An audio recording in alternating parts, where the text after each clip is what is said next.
Here I have BLUBOO Picasso, and today I'm going to show you how to enter boot mode on this device. So first of all, what you have to do is to turn it off by holding power key for a bit. Then you tap power off. OK. And what you have to do next is to hold down the combination of power key and volume up as soon as the boot mode pops up.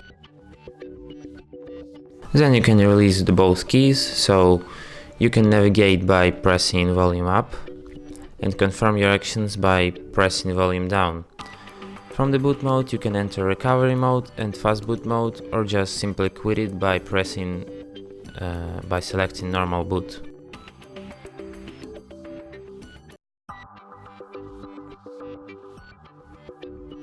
And that's it.